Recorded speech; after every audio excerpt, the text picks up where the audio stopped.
Every blistering rock solo you have ever loved, from Jimi Hendrix to Led Zeppelin, is essentially a musician playing the exact same 5 physical notes over and over again. Oh, absolutely. It's wild to think about. Right. So, welcome to today's deep dive. Our mission today is to basically decode the hidden aesthetic language of music. Because, a lot of people, even those who actively play instruments, treat music theory like it's this incredibly strict rule book. Yeah, they view it as this rigid system of like restrictions where you either color perfectly inside the lines of the sheet music or you're just doing it wrong. Exactly. But looking at the material we're diving into today, that is entirely backwards. Which is such a relief, honestly, because learning theory, I mean, it isn't about memorizing restrictions at all. It is really about learning the grammar of this beautiful, messy language. Yeah, I love that analogy. It's like understanding flavor profiles as a chef instead of just blindly following a recipe, right? Right, exactly. Understanding the syntax of music doesn't tell you what you must say. It simply amplifies your expressive potential. It gives you the actual vocabulary to articulate exactly what you are hearing in your head. And today, we are going to show you how all of Western music is basically built from a shockingly small set of tools. And by the end of this deep dive, you'll see exactly how it works. But to understand this language, we don't start with sheet music. We actually start with literal physics. We do. We have to start with physics. Because it is wild when you strip away the romance of music and just look at the raw mechanics. What we call a soaring, high A is literally just mechanical pressure waves smacking our eardrums. Exactly 880 times a second, yeah. Right. It's just physical hits to the ear. It fundamentally is. Sound requires a physical medium. I mean, you pluck a string, it disturbs the air, and those compressions travel straight to your ear. And the specific frequency of those waves, which we measure in hertz, dictates the pitch. And in our Western system, we have categorized these infinite swirling frequencies into a really tight alphabet. Right, just 12 notes, A through G, plus the sharps and flats in between. And because human hearing spans roughly, 20 to 20,000 hertz? Give or take, yeah. Those 12 notes just repeat in higher and lower registers, which we call octaves. But the octave isn't just some convenient made-up label. It's a profound biological and mathematical phenomenon. Oh, the math is beautiful, and octave is a perfect 2-to-1 ratio. Right, so if your A is 440 hertz, the A an octave higher is exactly 880 hertz. Exactly. And our brains are quite literally hardwired to perceive those two mathematically distinct frequencies as the exact same musical identity. Wait, really? The exact same? Yeah, because that 2-to-1 ratio is so deeply embedded in our psychoacoustics. When two frequencies share such a clean mathematical relationship, the wave cycles perfectly align, they just lock in together. Causing our auditory cortex to essentially fuse them into a single cohesive sound. You got it. It's a biological illusion, really. Okay, so let's unpack this really quick. Because we look at pitch standardization, that specific number 440 hertz for the A above middle C, that's a relatively modern invention. Right? Oh, very modern. Today, the standard tuning reference is A440, sure. But historically, orchestras were just tuning all over the place. Yeah, pitch inflation was a huge problem in the 18th and 19th centuries. Orchestras just kept tuning higher and higher to sound brighter. And to cut through large concert halls. But the physical toll was insane. It was literally breaking the necks of older stringed instruments. Oh, wow. Yeah, and completely exhausting singers. So A440 was standardized in the 20th century just so musicians could travel internationally and actually, play together without their instruments physically warring with each other. But there is a strong counter movement pushing for scientific pitch or philosophical pitch, which anchors middle C at exactly 256 hertz. Instead of anchoring A at 440. Right, which doesn't radically change the music, but 256 is a power of 2. Which is huge for computers. Yeah. It aligns the physical acoustics perfectly with binary computing systems. It creates incredibly clean math when you render audio digitally. But, whether you are at 440 or 256, a C on a piano and a C on a violin at the exact same frequency still sound fundamentally different. They share the same pitch, but they have a completely different timbre or sound color. Right. Timbre is what makes a violin sound like a violin. The best way to visualize timbre, I think, is to imagine the exact same word spoken by two completely different human voices. The meaning, the note itself, is identical. But the character, the resonance in the chest, the raspiness of the vocal cords, that's the timbre. That's a perfect analogy. You are never just hearing one pure frequency. You're hearing the fundamental note plus this kinetic spectrum of overtones generated by the physical wood and metal of the instrument So itself. this raises an important question then. If we have our 12 distinct notes, and we understand pitch and timbre, how do we actually create emotion? That's the big one. Because a single note floating in a void communicates absolutely nothing. Right. Emotion in music is generated entirely by the distance between the notes. We call that harmonic distance and interval, And the smallest standard unit of distance on our Western musical ruler is the half step, or the semitone. which is literally just moving from one physical fret on a guitar to the very next fret, or one piano key to the immediate next one. Exactly. But we can slice that half step even finer, dividing it into 100 cents for microtuning. Like senses and pennies? Yeah, exactly. Cents. You won't consciously perceive a 1 cent shift, but if an instrument's interval is off by, say, 15 or 20 cents, those frequencies literally clash in the air. Right, they create this physical throbbing or beating sound that makes your brain deeply uncomfortable. It's nails on a chalkboard. Completely. But sticking to our perfectly tuned 12 notes, intervals come in very specific flavors. We have major intervals, minor intervals, and perfect intervals. Right. Perfect fourths and fifths are incredibly stable. They anchor the music. And then major intervals, like a major third. They generally dictate a brighter, more triumphant mood, whereas minor intervals pull the mood down into darker, more melancholic territory. And then you have the outlier, the tritone. Oh, I look at the tritone as the absolute rebel of the interval world. I mean, it refuses to fit into any neat boxes He really is a rebel. because it's exactly 6 semitones. Hmm. So it's an augmented fourth or a diminished fifth. It completely refuses to fit into the stable major, minor, or perfect categorizations. What's fascinating here is that the sheer physics of why the tritone creates so much tension. 6 semitones means it splits the 12-note octave exactly in half. Wow, so it's perfectly symmetrical. Yes. In fact, it is the only interval that is the inversion of itself. What does that mean, practically? Well, if you go up 6 semitones from C, you land on F sharp. If you go down 6 semitones from C, you also land on F sharp. Right, because normally intervals operate in pairs based on direction. Like an ascending major second is the exact same distance as a descending minor seventh, depending on which way you travel. Well, precisely. But the tritone is just a mirror image of itself. So because it sits at the exact mathematical center of the octave, the auditory cortex just doesn't know which way it's supposed to resolve. Exactly. It lacks a clear gravitational pull toward the root, or the octave. And our brains absolutely despise that kind of ambiguity. We need it to land somewhere safe. Yes. That dissonance, that friction, it requires immediate resolution into a consonant chord.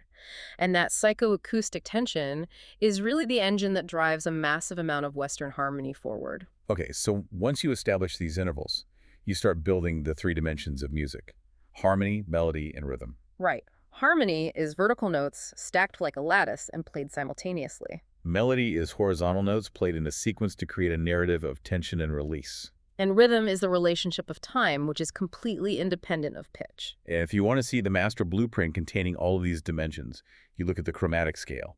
Oh, the master scale.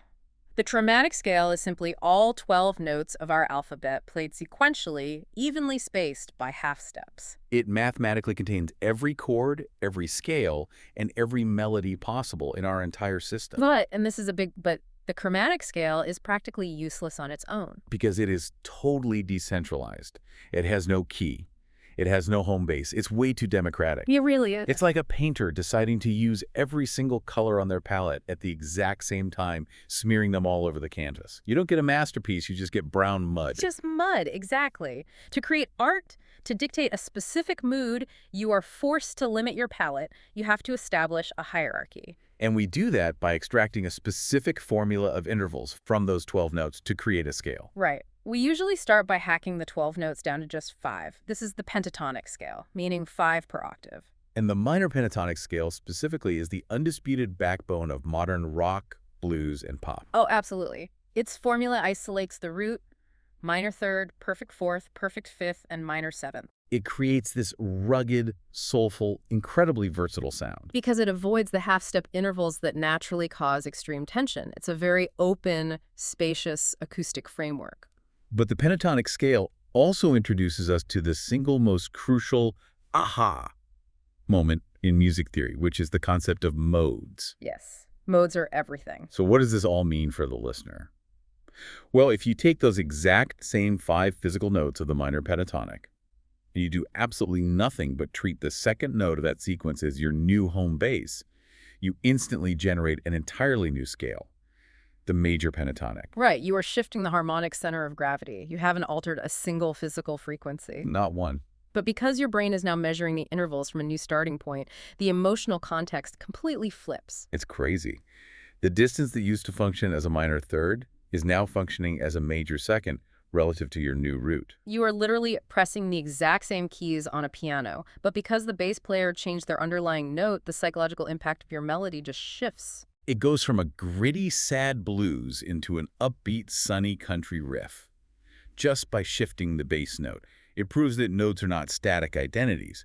They are entirely relative. And this completely demystifies the intimidating idea of modes. A mode is really nothing more than taking a predefined sequence of notes and systematically shifting which note acts as the tonal center. So, if limiting ourselves to 5 notes gives us blues and rock, expanding our palette back up to 7 notes unlocks the entire spectrum of Western music. Yes, this brings us to the diatonic system. A diatonic scale spreads 7 notes across the octave, ensuring there is never more than a whole step between any 2 notes. And the ultimate yardstick for this system is the major scale, historically known as the Ionian mode. Right, the one everyone knows. It's built on a strict formula of whole steps and half steps. Whole, half, whole, half. That is the classic do, re, mi, fa, sol, la, ti, do. It has a very bright, triumphant, resolved sound. But apply that modal trick we just learned.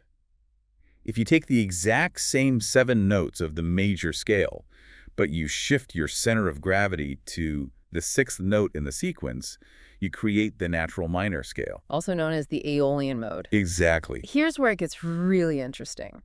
Think of modes like rearranging the lighting in a room. Okay, I like this. The furniture in the room, which represents the physical notes of the scale, has not moved a single inch.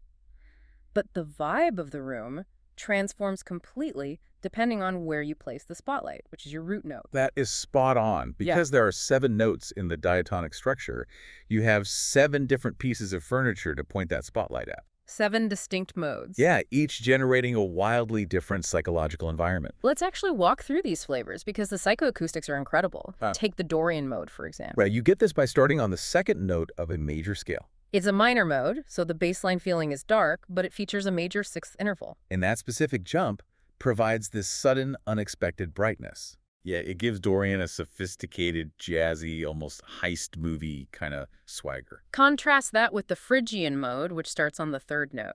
Phrygian is intensely dark because it features a minor 2nd. Meaning the very 2nd note of the scale is only a half step above the root. Exactly. That creates an immediate claustrophobic physical clash.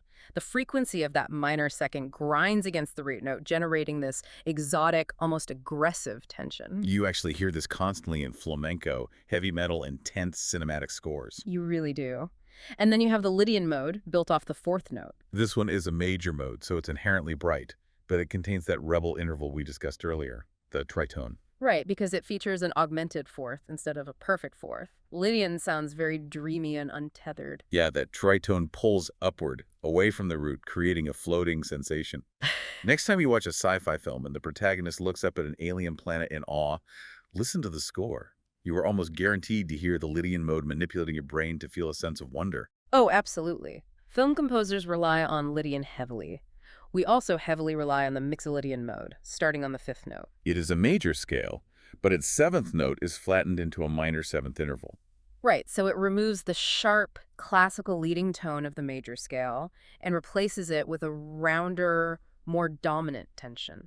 It is the absolute cornerstone of blues harmony and classic rock progression. When you start analyzing music this way, you inevitably run into the terminology of relative versus parallel modes. Right. Relative modes are exactly what we've been doing, taking C major and playing those exact same notes, starting on an A to get A minor. They share the same physical notes, but have different roots. Parallel modes, however, share the exact same root, but utilize entirely different sets of notes. Okay, so C major and C minor are parallel. Yes. They both demand that the note C acts as the center of gravity, but they pull their intervals from completely different parent scales. Exploring parallel modes is how composers rapidly shift the emotional landscape of a piece without losing the listener's sense of home. But to actually execute this, there's a practical reality we have to address. Right, because if I'm sitting at a piano and I simply play the white keys of C major starting on a D, my brain might just think I'm playing a C major scale and stopping in a really awkward place. Exactly. How do we force the ear to recognize the new mode?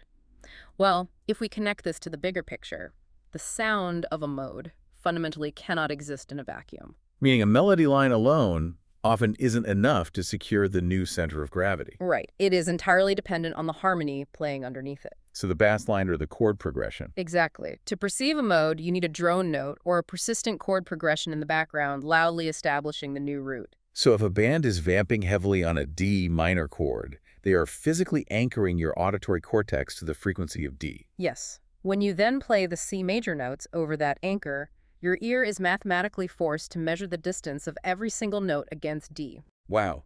That background harmony is the canvas that allows the unique jazzy friction of the D-Dorian mode to actually become visible to the ear. That is the magic trick right there. It really is. I mean, we've traced this entire system from the ground up today. We started with the raw physics of mechanical pressure waves vibrating in the air. We saw how human biology and mathematics categorize those infinite frequencies into a simple 12-letter alphabet, basically based on the 2-to-1 ratio of the octave. And we observed how the emotional weight of music doesn't live in the notes themselves, but in the intervals, the specific harmonic distances between them. We recognized that the chromatic scale is too muddy to use all at once, requiring us to limit our palette to actually create art. Right. We restrict those 12 notes down to 5 for our spacious pentatonic scales, or 7 for our highly expressive diatonic modes. And ultimately, we learned that by simply moving the spotlight, shifting the center of gravity against a background harmony, we can radically alter the psychological impact of the music. Without changing a single physical note. It proves that theory is not a calculus equation. It is a highly flexible living grammar. It really is. But there is a vital perspective shift to consider before you go. What's the final thought here? Well, everything we have decoded today, the 12 notes, the specific half-step intervals, the diatonic modes, all of this applies exclusively to the Western musical system. But if you step outside of that framework and look at traditional Indian classical music or Arabic maqam systems, you encounter entirely different architectural rules. Because they aren't locked into our 12 notes. Not at all. They utilize microtone-specific intentional intervals that exist completely between the keys of a Western piano. Wow. Yeah, they construct scales utilizing quarter tones and deeply complex tuning systems that simply do not map onto our 12-note chromatic grid. So, if we know that intervals dictate the emotional distance between notes, how might an entirely different structural alphabet fundamentally alter the types of human emotion a culture can express? Exactly.